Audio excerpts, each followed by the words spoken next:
നിസ്കരിക്കുമ്പോൾ സഫ് കെട്ടണമെന്നുള്ളത് 1 2 3 4 5 ഹദീസുകളല്ല, എത്രയോ ഹദീസുകളിൽ ഇസ്തവു ഇസ്തഖീമു, നബി സല്ലല്ലാഹു അലൈഹി വസല്ലമ സഹായിമാരും ഞാൻ നിങ്ങളെ പിന്നിൽ നിന്ന് കാണുന്നുണ്ട്, നിങ്ങൾക്കിടയിൽ അഭിപ്രായ വ്യത്യാസമുണ്ടാകും, ഇങ്ങനെ ഒരു യഥാർത്ഥ രൂപത്തിൽ സഫ് കെട്ടിയിട്ടില്ല എങ്കിൽ തോളും കാലും ചേർന്ന് വെക്കണം.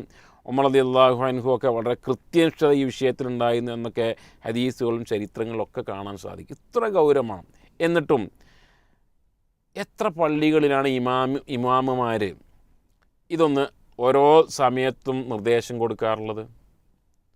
ഇല്ല എന്ന് തന്നെ പറയാം. വളരെ നമ്മളെ പള്ളികളിലുള്ള ചില പള്ളികൾ മാത്രമാണ് അങ്ങനെ കൃത്യമായി ഓരോ നമസ്കാരത്തിനും സഫ് നേരെ നിൽക്കണം എന്ന് പറയുന്നത്. സഹായിമാർക്ക് ഒരു നേരം പറഞ്ഞ കാര്യം മനസ്സിലാവും, എന്നിട്ട് റസൂലുള്ള എല്ലാ നമസ്കാരത്തിനും ഈ കാര്യം ഓർമ്മിപ്പിച്ചിരുന്നു എന്നത് ഈ വിഷയത്തിൻ്റെ ഗൗരവത്തെയാണ് സൂചിപ്പിക്കുന്നത്. അപ്പോൾ നമ്മൾ ചെയ്യേണ്ടത് എന്താണ്? സഫ് നിൽക്കുമ്പോൾ മടമ്പും വളമ്പും യോജിച്ച് വരണം.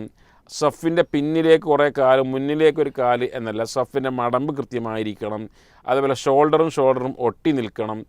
അങ്ങനെ ഒരു അടുത്ത് നിന്ന ഒരു സാഹോദര്യവും ഐക്യവും ഒരുമയും ഒക്കെ അനുഭവിച്ചറിയുകയും മറ്റുള്ള ആളുകൾ മനസ്സിലാക്കിയും ഇസ്ലാമിൻ്റെ ഇത്തരത്തിലുള്ള ഒരു ഐക്യം മറ്റുള്ള ആളുകൾ മനസ്സിലാക്കുകയൊക്കെ ചെയ്യേണ്ടത്.